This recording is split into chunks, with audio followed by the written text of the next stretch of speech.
कि जो इंडिया है उसने वो एक अपना पहला प्राइवेटली मेड जो रॉकेट है वो भी जिसे आप कह लें कि विक्रांत के नाम से, विक्रांत एस के नाम से उसको भी लॉन्च किया है। और अगर आप ये देखें कि इस वक्त इंडिया की जो पोजीशन इमर्ज कर रही है कि एक तरफ तो ये सारा कुछ हुआ, साथ ही जब ऋषि सोनक से वहाँ पे मुलाकात हुई तो पता चला कि 3000 डिग्री के जो एजुकेटेड इंडियन नेशनल्स हैं बिटवीन एज 18 एंड 30 उनको भी यूके के अंदर लेके जाया जा रहा है। इस सारे जय हिंद। स्वागत है आपका हमारे चैनल पर एक और लेटेस्ट वीडियो में।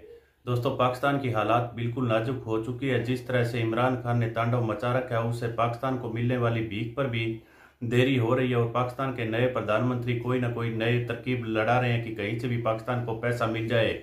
वहीं भारत अपना G20 में जिस तरह दम दिखा रहा है और जो G20 में नरेंद्र मोदी जी का भव्य स्वागत हुआ और उसके बाद दुनिया के शीर्ष नेताओं के साथ उनकी मुलाकात रही, तो उससे देख के पाकिस्तानी मीडिया ने कह रहा है कि भारत दुनिया का नेतृत्व करने जा रहा है और हम आज आज तक दूसरे देशों की तरफ अभी भी देख रहे हैं कि किसी भी तरह हमें पैसे मिल जाए और जो जिन्होंने पैसे दिए हैं उनसे मुलाकात होते ही उनको पैसों के लिए थैंक यू भी बोलना पड़ता है।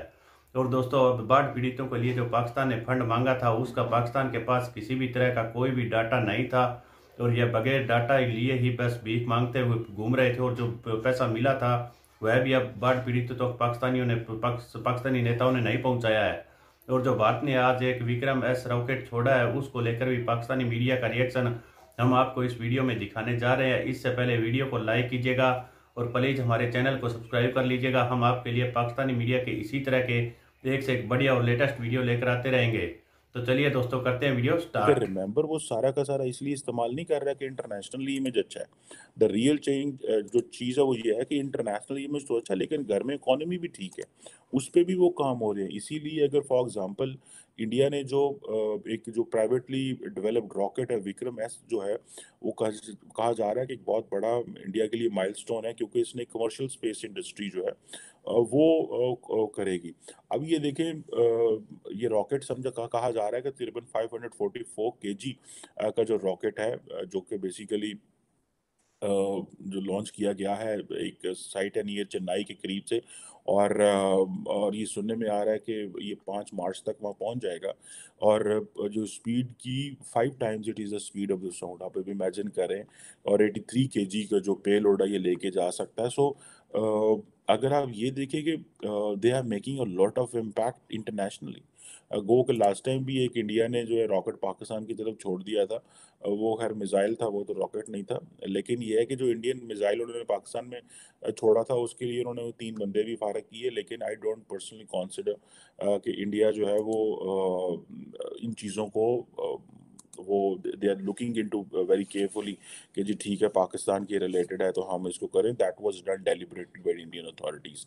I have all the doubts and all that but any how अब ये जो मैंने आपको बताया कि एशिया एशिया की जिसे कहते हैं ना कि द वर्ल्ड वेस्ट जो है वो इंडिया को एशियन एशियन पार देखना चाह रहा है। They don't want China and Asian power. तो इसलिए कहा जा रहा है कि जो इंडिया है that is emerging as a new Asian power. अब आप ये इमेजिन कर लें कि if India is a new Asian power तो basically they are directly competing contesting for power, for money, for resources, for everything against the Chinese.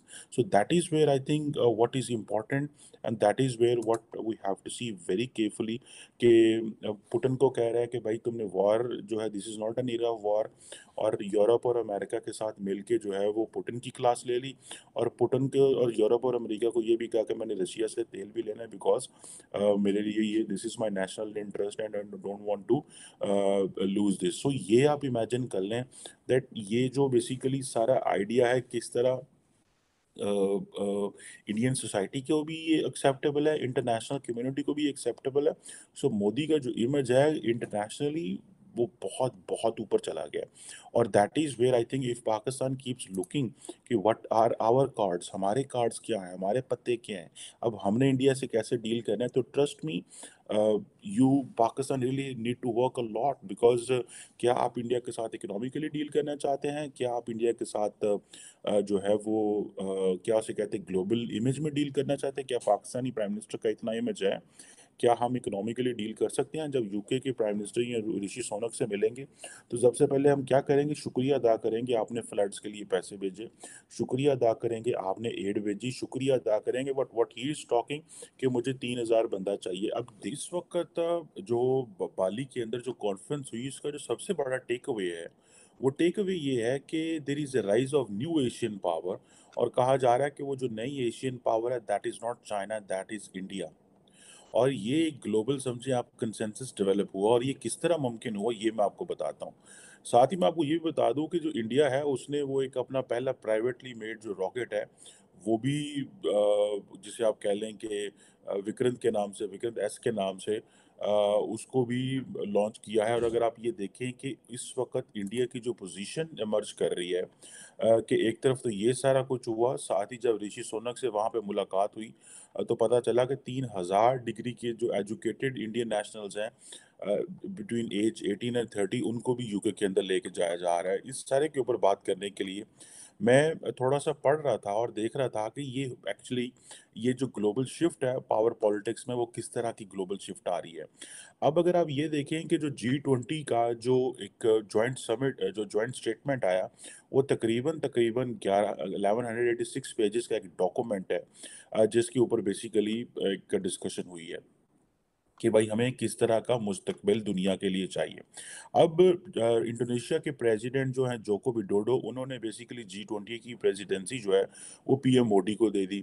अब PM Modi को याद रखें कि वो अगले साल सितंबर के अंदर 2023 के अंदर जो है वो ये लीडर्स समिट करेंगे, और ये सारी की सारी लीडरशिप जो है दुनिया की वो इंडिया के अंदर होगी। And remember one thing, right after that summit 6 महीने के अंदर इंडिया के अंदर इलेक्शंस हैं, और नरेंद्र मोदी जो हैं वो third term as a prime minister आ रहे हैं, और there is a likely possibility कि वो जो चांसेस हैं वो जीत जाएंगे।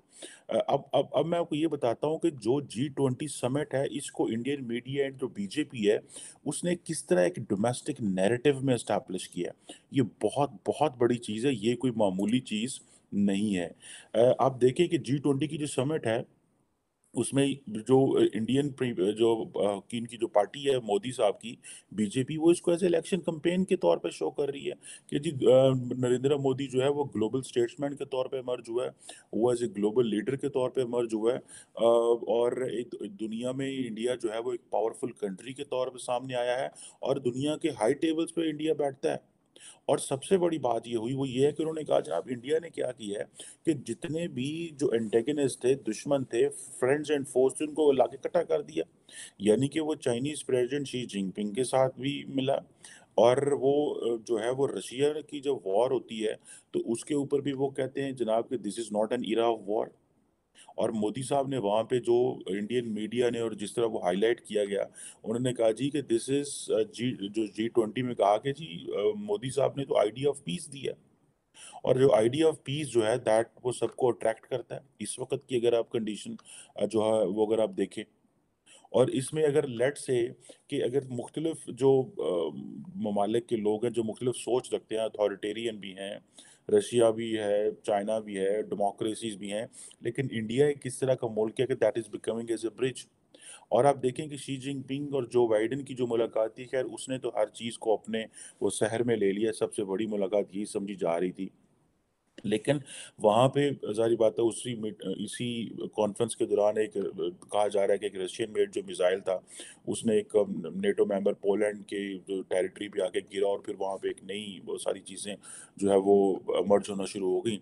लेकिन अगर आप प्राइम मिनिस्टर मोदी को देखें, उन्होंने डिफरेंट दुनिया के लीडर्स के साथ डिस्कशंस की, इंक्लूडिंग इंग्लैंड के प्राइम मिनिस्टर जो हैं वो ऋषि सुनक के साथ भी, और उनके साथ भी उन्होंने क्या उसे बोलते हैं जो डिस्कशन की वो बड़ी देवर, क्योंकि पहले ही प्राइम मिनिस्टर मोदी ने एक एनवायरनमेंट बना के रखा हुआ था when it comes to England और इंडिया के अंदर, ताकि जी देखें एक हिंदू जो है वो इस वक्त बरतानिया का जो है वो वजीर आजम आ गया है।